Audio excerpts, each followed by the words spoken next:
வலிமையான கிரகம்னு பேர் கொண்ட செவ்வாய் பகவானை ராசி அதிபதியாக கொண்ட விருச்சிக ராசி அன்பு சொந்தங்கள் அனைவருக்கும் வணக்கங்க. விருச்சிக ராசி உலகத்தில் எங்கே இருந்தாலும் சரி, இவங்களை சுற்றி சூழ்ச்சி வலை அப்படின்னு ஒன்று கண்டிப்பாக இருக்குங்க. உங்களை பார்த்தாலே மற்றவங்களுக்கு வயிற்றுச்சலாக இருக்கும். நிறைய பகையாளிகளை வச்சுருப்பீங்க. உங்களை வீழ்த்துறதுக்குனே ஒரு கூட்டம் செம்மையாக வேலையை பார்த்துட்ருக்கோம். நம்ம என்ன பண்ணாலும் எல்லாமே தப்பு தான் சொல்லுவாங்க. சில கட்டத்தில் ஆமாம் நான் அப்படி தான் அப்படின்னு நம்ம ஒதுங்க ஆரம்பிச்சிட்டோம். இன்னும் சில நேரங்களில் எல்லார்கிட்டையுமே கோபமாக பேச ஆரம்பிச்சிட்டோம். இப்போ யாரை பார்த்தாலும் ஆமாம் அப்படி தான் அப்படிங்கிற மாதிரி ஒரு மனநிலைக்கு நம்ம மாறிட்டோம். ஏன்னா நம்ம இப்படி இல்லை நம்ம நல்லபடியாக இருந்தாலும் நமக்கு அடையாளப்படுத்தப்பட்ட விஷயம் இப்படி தான். அவன் கெட்டவன்ப்பா அவன் வெடுக்குன்னு பேசுவான், அவன் புரிஞ்சிக்காமல் பேசுவான், அவளுக்கு எதுவுமே புரியாது, அவனுக்கு எதுவுமே புரியாது. இப்படி தான் மற்றவங்க நம்மளை அடையாளப்படுத்தி வச்சுருக்காங்க. நீங்கள் சொல்கிறீங்க அதை செஞ்சு காட்டினா உங்களுக்கு எவ்வளவு எரிச்சல் வரும் அப்படிங்கிற மாதிரி நம்ம மாறிட்டோம். இப்போ அப்படி தான் அப்படிங்கிற மாதிரி வாழ்க்கை போயிட்டுருக்கு. யார் என்னை நம்ப வேண்டாம், யாரும் என்னை நம்ப வேணாம், யாரும் எனக்கு உதவி செய்ய வேண்டாம், யாரும் என்னை ஏற்றுக்க வேணாம், இப்படி ஒரு மாதிரி கடுமையான கரடு முரடான போர்வையை நம்ம போத்திக்க ஆரம்பிச்சிட்டோம். வெளியே பார்த்தா ரொம்ப கரடு முரடான ஆளாக தான் நம்ம தெரியுவோங்க. ஆனால் உள்ளுக்குள்ளே ரொம்ப மென்மையான மனசுக்கு சொந்தக்காரங்க. எல்லாருக்கும் எல்லாமே கிடைக்கணும், என்னால் யாருக்கும் எந்த ஒரு பாதிப்பும் வரக்கூடாது, இதை மட்டும் அழுத்தம் திருத்தமாக மனசில் வச்சுக்கிட்டு இருக்கோம். ஸோ இப்படிப்பட்ட உங்களுக்கு என்ன நடக்க போகுது? இப்போ தான் இந்த வருஷமே தொடங்கின மாதிரி இருக்குது. சொல்லப்போனால் வருஷத்தோட ஆரம்பத்திலிருந்து இப்போ வரைக்குமே நம்ம படாத கஷ்டம் இல்லை, பார்க்காத அவமானம் இல்லை, அசிங்கம் இல்லை. ஒட்டு மொத்தமாக நம்மளை சுற்றி இருக்கக்கூடிய எல்லாருமே நம்மளை ஒரு மாதிரி ப்ராஜெக்ட் பண்ணி வச்சுட்டாங்க.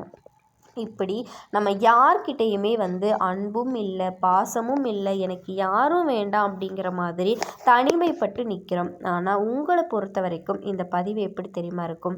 ஏன் இது நாள் வரைக்கும் நீங்கள் கஷ்டப்பட்டீங்க, ஏன் இப்போ இந்த மாதிரியான ஒரு வாழ்க்கையை உங்களுக்கு இருக்க போகுது அப்படின்னு அடையாளப்படுத்தக்கூடிய பதிவாக தாங்க இருக்கும். உங்களை தெளிவு தரக்கூடிய பதிவாக இருக்கும். பொதுவாக விருச்சிக ராசி அப்படின்னா நாங்கள் ஜாதக ரீதியாக என்ன சொல்லுவோம் அப்படின்னா, இது ஒரு ஜாதகமே கிடையாது, இது ஒரு ராசியே கிடையாது அப்படின்னு சொல்லுவோம்.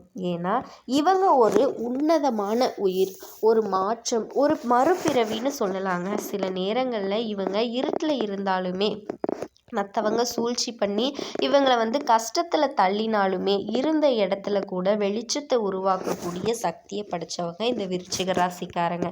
செவ்வாய் முன்னாடியே சொல்லிட்டேன், அதுதான் வலிமையான கிரகம் அப்படின்னு சொல்லிட்டேன் இல்லையா? சனி பகவானும் ராகு பகவானும் கேது பகவானும் செவ்வாய் பகவானோட அடி தெரியுமா? அப்படிதாங்க ரொம்ப வீரியம், அடித்து துவைச்சி காய போட்டுரும் அந்த மாதிரி. ஸோ இவங்களை அதிபதியாக கொண்டிருக்காங்க. அப்போ எந்த அளவுக்கு போராட்ட குணமாக இருக்கும், எந்த அளவுக்கு இவங்க தைரியசாலியாக இருக்கும். கொஞ்சம் பம்புற மாதிரி தான் இருக்கும். ஆனால் பகைன்னு யாராவது காட்டிட்டா ஒருத்த முன்னாடி நிற்க முடியாது. அது ஆணாக இருக்கட்டும் பெண்ணாக இருக்கட்டும். விருச்சிக ராசி ஒரு வீட்டில் இருக்காங்க அப்படின்னா அந்த குடும்பத்தை ஒட்டுமொத்த பாதுகாப்புக்கும் இவங்க இருப்பாங்க, பாதுகாப்பாக இருப்பாங்க.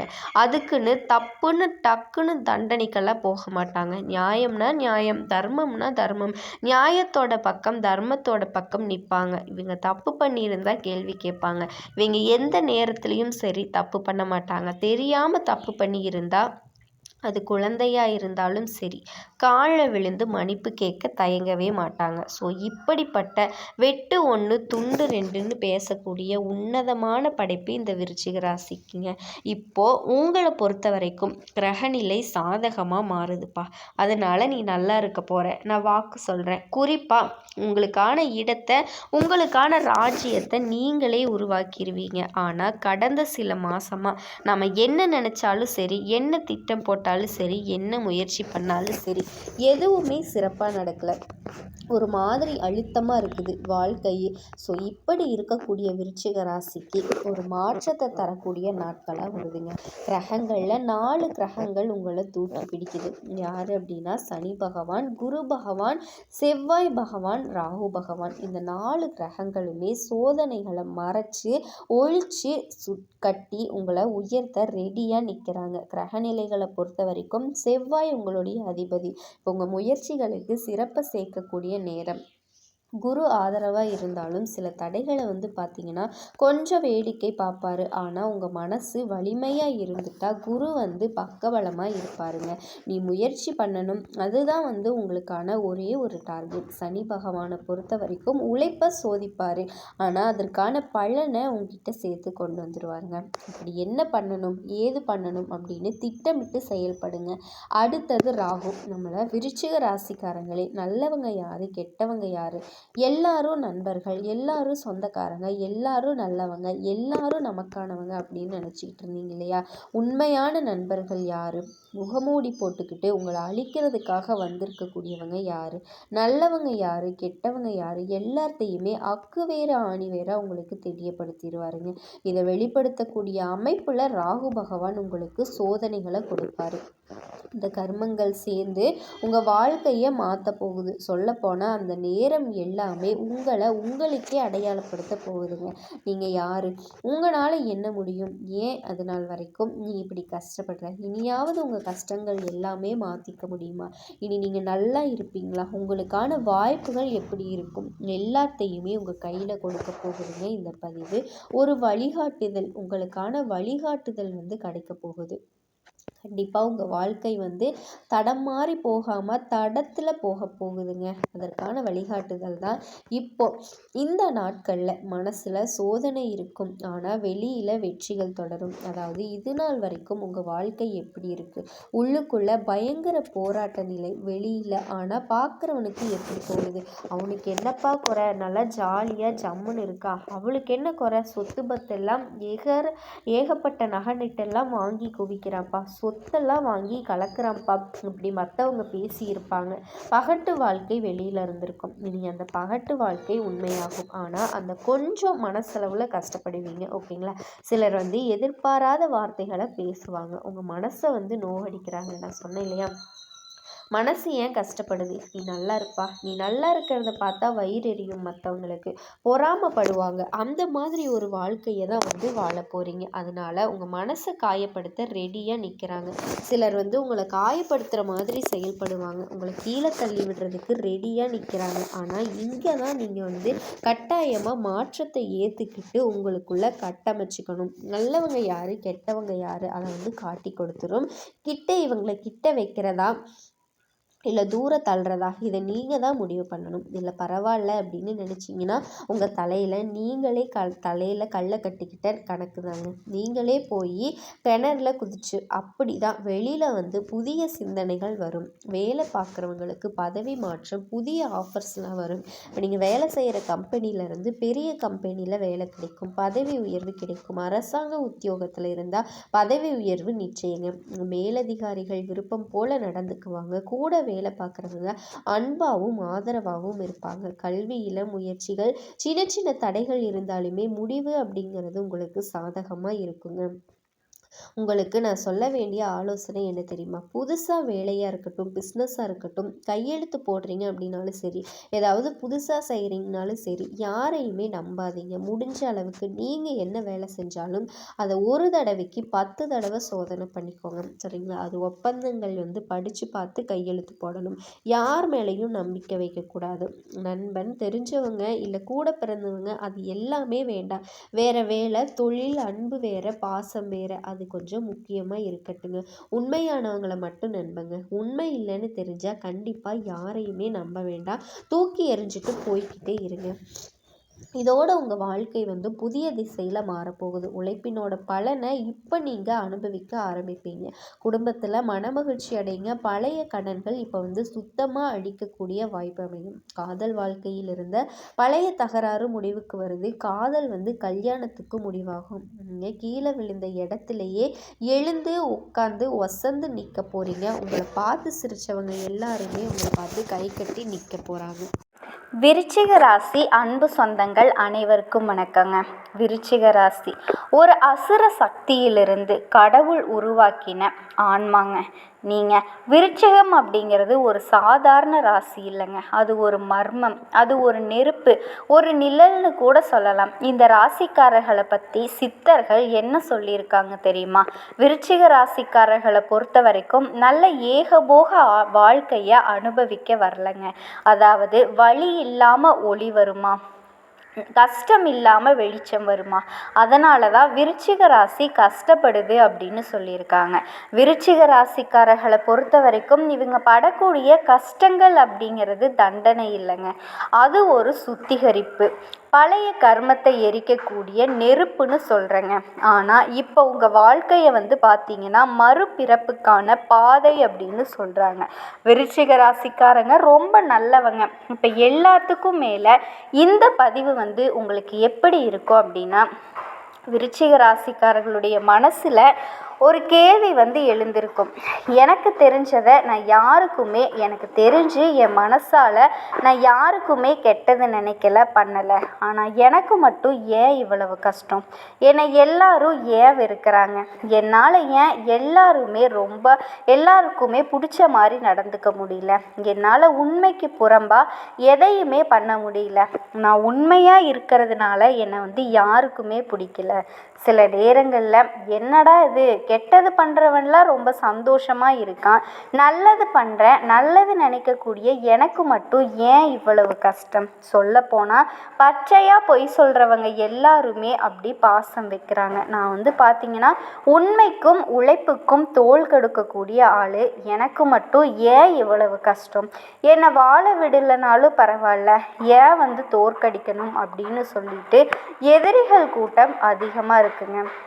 சொல்லப்போனால் இந்த உலகமே எனக்கு எதிரி மாதிரி தான் தெரியுது.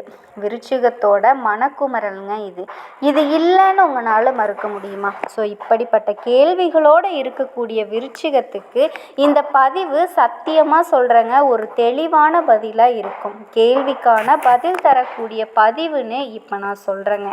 விருச்சிக ராசிக்காரங்க நல்லவன்னு சொல்கிறேன். சித்தர்கள் என்ன சொல்கிறாங்க தெரியுமா? நல்லவங்க ஏன் கஷ்டப்படுறான் அப்படின்னா, நீ யாரையுமே கஷ்டப்படுத்துறது இல்லை, புரியுதுங்களா?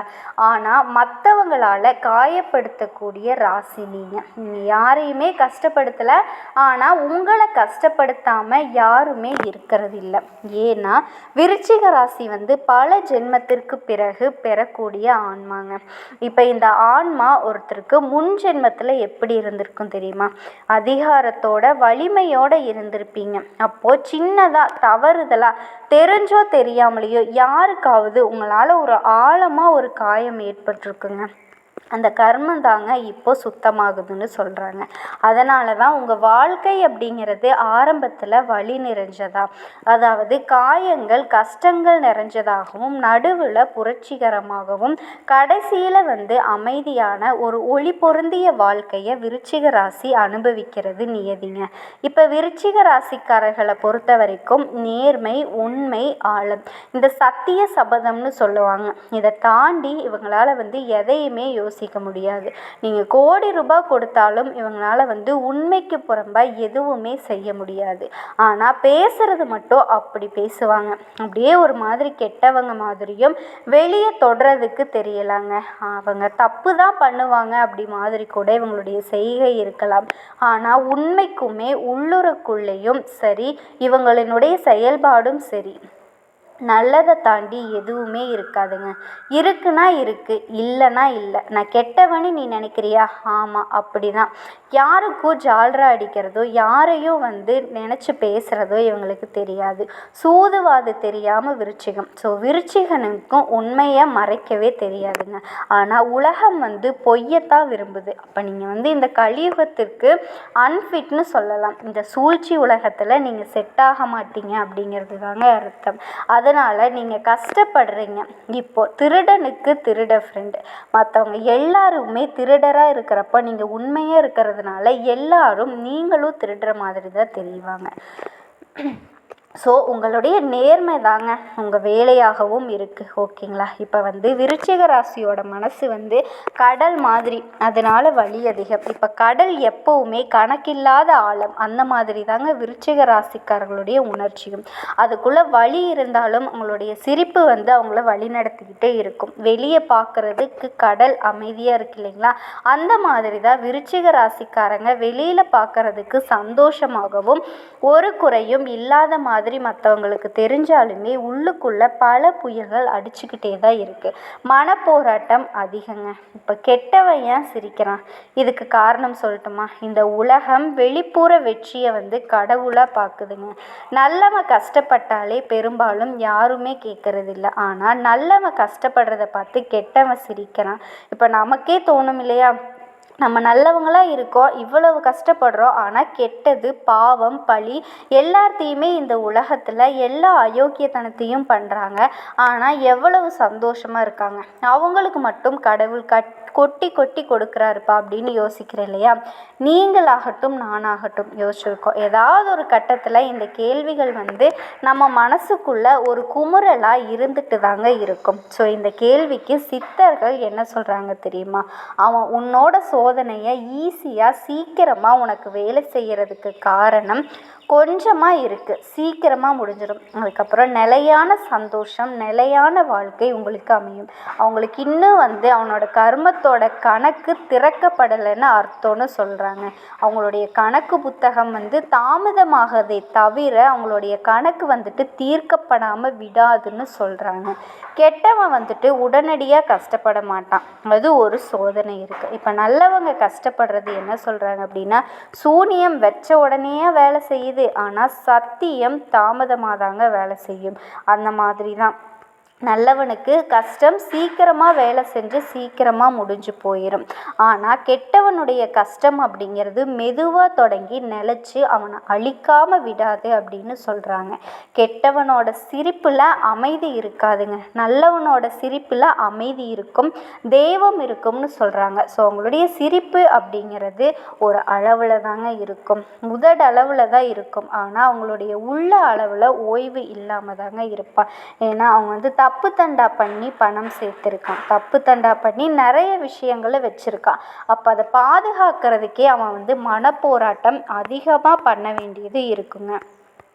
தினம் தினம் செத்து பிழைக்கிறான்னு வச்சுக்கோங்களேன். நீங்கள் ₹1 இருந்தாலும் நிம்மதியாக தூங்குவீங்க, நிம்மதியாக சாப்பிடுவீங்க. அதாவது ஒரு வேளை சாப்பிடாம கூட நிம்மதியாக இருப்பீங்க. உங்களோட நிம்மதியை பார்த்து அவனுக்கு பொறாமை இருக்கும். நீங்கள் அவன் சந்தோஷமாக இருக்கிறத மட்டும் பார்த்து நினச்சிட்ருக்கீங்க. நீங்கள் பொறாமப்படலை, ஏங்குறீங்க. ஆனால் அவனுக்கு உங்களுக்குள்ள உங்கள் மேலே பொறாமை இருக்குது. இவன் எப்படிடா நிம்மதியாக இருக்கான், எந்த ஒரு கஷ்டத்தையும் பெருசாக எடுத்துக்காமல் இருக்கானே அப்படின்னு மற்றவங்களுக்கு உங்கள் மேலே பொறாமை இருக்குங்க.